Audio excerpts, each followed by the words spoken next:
بسم الله الرحمن الرحيم وبه أستعين وصلي وسلم على نبينا محمد سيد الأولين والآخرين وعلى آله وأصحابه ومن تبع هداهم بإحسان إلى يوم الدين أما بعد. Salut à vous tous mes frères et mes sœurs. On a devant nous des fatawa à propos de jeûne du jour de Arafat, autrement dit le neuvième jour de mois de Dhul Hijjah. Donc on va réciter avec vous ces fatawa, Inch'Allah Ta'ala. On dit au nom d'Allah, l'infiniment miséricordieux, le très miséricordieux. On posa la question suivante au Cheikh Ibn Uthaymin rahimahullah ta'ala. Quel est l'avis juridique concernant le jeûne du jour du Arafat pour celui qui accomplit le pèlerinage et celui qui ne l'accomplit pas? Cheikh rahimahullah ta'ala a répondu: jeûner le jour de Arafat, le neuvième jour du mois de Dhul Hijjah, est une tradition prophétique fortement conseillée. En effet, on interrogea le prophète Mohammed sallallahu alayhi wa sallam au sujet du jeûne le jour de Arafat. Il répondit que il a dit j'aspire à ce qu'Allah expie les péchés de l'année antérieure et l'année à venir. Et on trouve dans une autre version, il a dit, Cheikh Ibn Uthaymin rahimahullah ta'ala, que notre prophète Mohammed sallallahu alayhi wa sallam a dit qu'il expie l'année passée et celle qui reste à venir. Par contre, le pèlerin n'a pas à jeûner ce jour-là. Le pèlerin, c'est-à-dire le Hajj, qui est en train de pratiquer le pèlerinage. Car le prophète sallallahu alayhi wa sallam n'a pas jeûné le jour de Arafat lors de pèlerinage d'adieu. Fi hajjati al-wada'i sallallahu alayhi wa sallam. À ce sujet, on trouve dans le recueil authentique de Bukhari, fi Sahih al-Bukhari, selon Maymunata radiyallahu anha, qui raconte le doute qui s'est emparé des gens au sujet de jeûne du prophète sallallahu alayhi wa sallam le jour de Arafat. C'est-à-dire, les gens ne savent pas est-ce que notre prophète Mohammed sallallahu alayhi wa sallam est à jeun ou non. Donc, Maïmouna Mu'minin, Maïmouna radiyallahu anha, qui s'est emparé des gens au sujet de jeûne du prophète sallallahu alayhi wa sallam le jour de Arafat. Elle lui fit parvenir un verre de lait, yani pour notre prophète Mohammed sallallahu alayhi wa sallam. Elle a donné un verre de lait au notre prophète Mohammed sallallahu alayhi wa sallam pour fermer la porte d'éventuels doutes. Pendant qu'il se tenait debout à Arafat, il le but, sallallahu alayhi wa sallam, sous la contemplation de tous les gens, yani à vue de tous les gens. Ça, c'est la première fatwa concernant Siyam Yawm Arafat, si il doit le pèlerin jeûner ou non. La deuxième question, on posa la question suivante au Cheikh Ibn Uthaymin rahimahullah ta'ala, si cette deuxième fatwa elle est aussi importante. La question c'est si la date du jour de Arafat diverge entre les pays à cause des différents moments d'apparition de la lune. Devons-nous jeûner selon le pays où nous nous trouvons ou selon le pays des deux mosquées sacrées, le royaume d'Arabie Saoudite? C'est-à-dire, si on ne voit pas la lune et on ne prend pas par intention la vision de la lune que le Royaume-Uni a visé. Qu'est-ce qu'on doit faire? Cheikh Rahimahullah Ta'ala a répondu: la réponse à cette question repose sur la divergence des gens de science. L'apparition de la lune est-elle la même pour toute la Terre ou est-elle différente selon chaque contrée géographique? La réponse exacte est que l'apparition de la Lune diffère selon les contrées.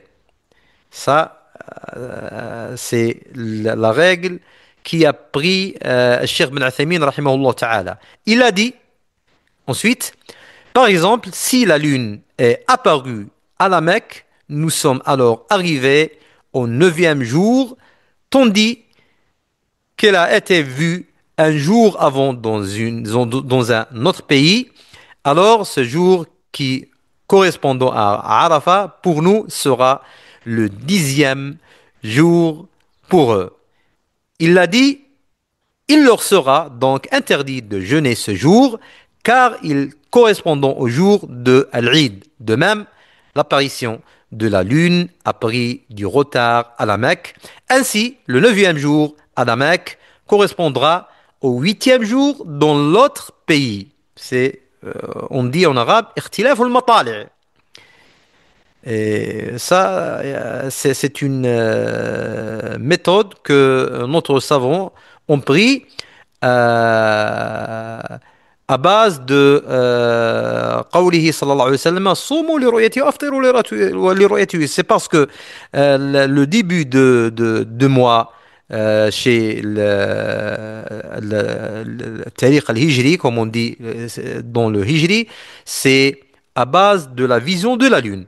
Donc, il a dit,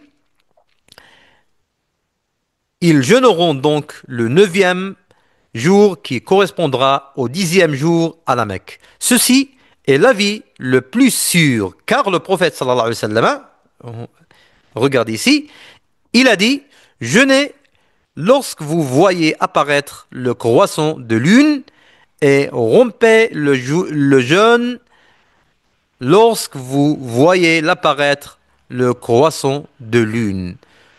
Ceux dont la lune n'apparaît pas dans leur direction ne peuvent pas être considérés comme ceux qui l'ont vu. C'est parce que c'est la vision, ça diffère entre les régions. C'est ça. Il a dit, de plus, il y a unanimité sur le fait que l'apparition de l'aube et le coucher de soleil, et c'est pareil. Comme il y a des différences entre le coucher du soleil et l'aube, entre les régions, c'est la même chose. Il a dit, l'apparition de l'aube et le coucher du soleil sont pris en compte différemment selon chaque contrée. Il en est donc de même pour la détermination du calendrier des mois qui sera déterminé de la même façon que l'on détermine les horaires de la journée différemment selon les contrées. Ça, c'est la deuxième fatwa, ce qui concerne le jeûne du jour du Arafat. La troisième fatwa, on posa la question suivante au Cheikh Ben Athaymin rahimahullah ta'ala. Il est possible d'avoir une seule intention afin de jeûner les jours de compensation du mois de Ramadan en même temps que le jeûne d'un jour volontaire. Par exemple, jeûner le jour de Arafat avec un jour de compensation du mois du Ramadan avec une seule intention. Yani, est-ce qu'on peut faire jeûner le Ramadan ou un jour de compensation de Ramadan avec le jour de Arafat dans le même jour?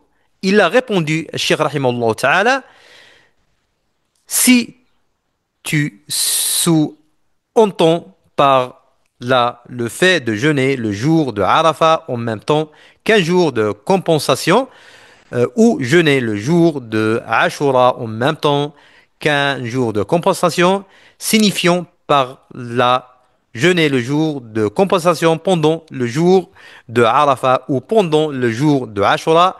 Il a dit alors, dans ce cas, là, il n'y a pas de mal et la récompense est acquise. Mais, je dis, il est préférable de faire le jeûne de compensation dans un jour et le jeûne de Arafat ou de Ashura dans leur jour. Ça, c'est la meilleure solution pour qu'on tient la compensation dans ces jours et le bénéfice de ces jours-là de Arafat et de Ashura, toutes en seul horaire que on doit tient ce bénéfice. Donc ça, c'est une petite récitation de ces fatwas. أسأل الله سبحانه وتعالى أن يرزقني وإياكم الفقه في الدين والثبات عليه ولا يجعل قلوبنا بعد إذ هدانا وأن يهب لنا من لدنه رحمة إنه الوهاب. هذا وصلى الله وسلم وبارك على نبينا محمد وعلى آله وصحبه أجمعين والحمد لله رب العالمين.